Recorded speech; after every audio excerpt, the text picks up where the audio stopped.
Iran के हमलों के बाद अमेरिकी राष्ट्रपति डोनाल्ड ट्रंप की जवाबी कार्रवाई। डोनाल्ड ट्रंप बोले, अमेरिकी सेना ने ईरान में बड़े लड़ाकू ऑपरेशन किए शुरू। ट्रंप की धमकी, ईरान की मिसाइल इंडस्ट्री और नौसेना को मिट्टी में मिला देंगे। इजराइल अमेरिका के हमलों पर ट्रंप का जवाब, अमेरिकी नागरिकों की रक्षा और खामेनेई के शासन को खत्म करने के लिए किया हमला। इजराइल और अमेरिका के हमलों से थर्राया ईरान ने भी जवाबी कार्रवाई की है, लेकिन इस पूरी जंग में जबरदस्त नुकसान ईरान को हो रहा है और अब इन सब के बीच अमेरिकी राष्ट्रपति डोनाल्ड ट्रंप ने ईरान पर हुए हमलों पर बड़ा बयान दिया है। दरअसल इजराइल और अमेरिका ने ईरान पर जो हमला किया है, उसके बाद ट्रंप ने ये जवाब दिया है कि अमेरिका ने ईरान में बड़े लड़ाकू ऑपरेशन शुरू कर दिए हैं।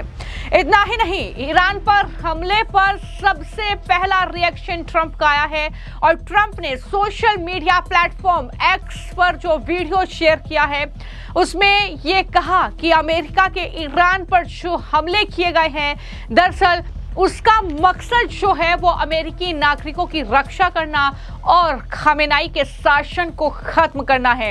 इतना ही नहीं, ट्रंप ने यह भी कहा है कि इस्लामिक रिवॉल्यूशनरी गार्ड के सदस्यों, आर्म फोर्सेस और सभी पुलिस वालों से मैं आज रात ये कहता हूं कि आप अपने हथियार डाल दो, पूरी इम्यूनिटी लेनी चाहिए। अगर ऐसा नहीं किया तो आपको मौत का सामना करना पड़ेगा। ये स्पष्ट संदेश है डोनाल्ड ट्रंप का। ट्रंप ने यह भी कहा कि हमारा मकसद ईरानी शासन से होने वाली खतरों को खत्म करके अमेरिका के लोगों की रक्षा करना है। ईरान से बहुत ही सख्त, खतरनाक और भयानक लोगों का ग्रुप है। ट्रंप कह रहे हैं कि इस ग्रुप की खतरनाक गतिविधियां सीधे तौर पर यूएस सैनिकों, लोगों और दुनिया भर में सहयोगियों के लिए खतरा पैदा करती है। तो ये साफ तौर पर ट्रंप ने कह दिया है कि वहां पर हमने ऑपरेशन अपना शुरू कर दिया है और साथ ही साथ वो ये भी कह रहे हैं कि खामेनेई के शासन को हमें खत्म करना है और जो न्यूक्लियर पावर बनना चाहता है ईरान, वो हम नहीं बनने देंगे। ये तमाम बड़ी बातें अमेरिकी राष्ट्रपति डोनाल्ड ट्रंप बोल रहे हैं। लेकिन इजराइल और अमेरिका ने मिलकर ईरान पर जो बम दागे हैं, जो लगातार ड्रोन से हमले ईरान पर हो रहे हैं, ईरान को बहुत बड़ा नुकसान हुआ है और ईरान ने भी जवाबी कार्रवाई करते हुए कई देशों को निशाना बना दिया है, जिसमें दरअसल यूएई भी शामिल है। तो ऐसे में कहां जाकर ये पूरा जो जंग है वो रुकेगी, ये तो कहना मुश्किल है। लेकिन फिलहाल ईरान भर में ईरानियों को टेक्स्ट संदेश मिले हैं जिनमें लिखा है कि मदद आ गई है। यानी वहां पर विद्रोह का समय जो है वो कहीं ना कहीं इस वक्त देखने को मिल रहा है। ट्रंप के मदद रास्ते में है, इस तरीके की मैसेजेस चल रहे हैं, क्योंकि पहले से ही ये देखने को मिला है कि खामेनेई से वहां की जनता परेशान है, उसके शासन से परेशान है और वहां पर वो अमेरिका के हमलों पर जश्न की तस्वीरें भी ईरान में देखने को मिल रही है। तो कुल मिलाकर राष्ट्रपति ट्रंप ने कहा है कि यूएस अपने लोगों के हितों की रक्षा करने के लिए पक्का इरादा रखता है और ईरान को कभी भी अपने न्यूक्लियर बम नहीं बनाने देगा। ट्रंप ने यह भी कहा है कि हमले ईरान के न्यूक्लियर प्रोग्राम को खत्म करने के मकसद से किए गए थे, जिसे वो फिर से बनाने की कोशिश कर रहा था। तो ये साफ तौर पर अमेरिका का जवाब है। लेकिन वहीं पर इस पूरी जंग को लेकर defence expert retired lieutenant general Syed अता हसनैन ने क्या कहा है, जरा सुनिए। I am aware that the United states and Israel in tandem have launched an operation against Iran.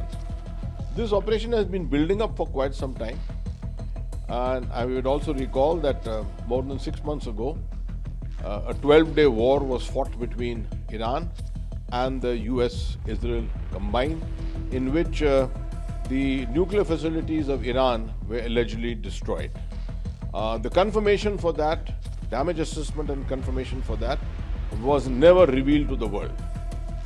Having said that, this is something which was expected because over the last 2 months these developments have been taking place. 19 warships of the United States have been deployed in the Gulf region. Israel has been on alert, but the manner and simultaneously diplomacy has also been playing its role. You are having continuous talks in Oman, in Vienna, in Geneva, and places like that. And each time these talks fail, there has been a renewed threat to carry out operations against Iranian missile bases, etc. Now, looking at the nature of this operation, today, the operation incidentally is called Operation Epic Fury by the United States. It's called Operation Lion's Roar by Israel. And Iran has called its operation Khatam al-Tufan. These are the names which have been given to all these operations going on. Now, this afternoon, when these operations have commenced, what I can assess immediately is that this is a calibration which is going on. It is not all-out war. This is a messaging, a signaling going out to Iran that if it does not accept the conditions which Israel and the United States are laying down diplomatically, then there is much more to follow in terms of destruction. Mostly people are assessing that the intention of the United States and Israel is to bring about a regime change in Tehran. Now, I'm convinced that if you have to bring about a regime change, then you have to use more force. You will have to probably put troops on ground, which means boots on ground. You will have to mobilize much more of the armed forces of both Israel and the United States. None of this has happened. Only missiles have been fired so far at a number of areas in Iran.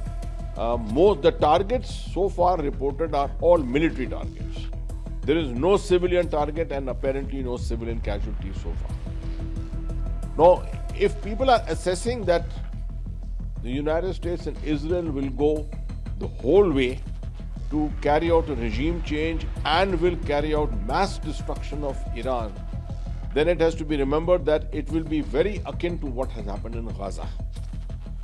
Will the world support this? Will the world accept this kind of a thing? Of course, we know that the United States is a superpower. It does not have to be concerned about world opinion, but yet the United States and Israel have to stay with the international community. And I'm sure they will follow the basic norms of mutual existence. If you talk about Netanyahu said Iran must not get nuclear weapons. You see, one of the major concerns of both Israel and the United States is nuclear weapons, no doubt. Although the claims by the United States that nuclear weapons or whatever nuclear facilities Iran had were largely destroyed, but that is not confirmed. But to take it one step beyond, they are also concerned about the very large amount of missiles that Iran has got. These have been supplied by China, by Russia, and by North Korea to a very great extent. तो दुनिया भर से reaction सामने आ रहे हैं, लेकिन यहां पर इस्राइल ने ईरान के खिलाफ जो ये नया अभियान शुरू किया है, ये जो जंग शुरू की है, ये ऑपरेशन शुरू किया है, इसका नाम लियोनस रॉर रखा है, यानी शेर की दहाड़ रखा है। वहीं अल जजीरा ने अमेरिकी अधिकारियों के हवाले से बताया कि ये अमेरिका और इस्राइल का जॉइंट मिलिट्री एक्शन है। यह हमला ईरान और अमेरिका के बीच परमाणु हथियारों को लेकर चल रही बातचीत के बीच हुआ है। अमेरिकी राष्ट्रपति डोनाल्ड ट्रंप ने ईरान पर पहले ही हमले की धमकी दी थी और अब इस तरीके की स्थिति जो है वो बन गई है। ईरान भी लगातार जो है ये कह रहा है कि उस गुनाह के लिए दुश्मनों को पछतावा होगा, हमारी सेना चुप नहीं बैठेगी। तो कुल मिलाकर फिलहाल यही स्थिति देखने को मिल रही है कि दोनों ही तरफ से काफी ज्यादा नुकसान कहीं ना कहीं हो रहा है। ईरान को कहीं ना कहीं बहुत तगड़ा नुकसान इस पूरी जंग में देखने को मिल रहा है, लेकिन देखना होगा कि आगे क्या स्थिति होती हुई नजर आती है। फिलहाल इस पूरे जंग पर, इस पूरे मामले को लेकर आपकी क्या राय है, हमें जरूर लिखें। धन्यवाद।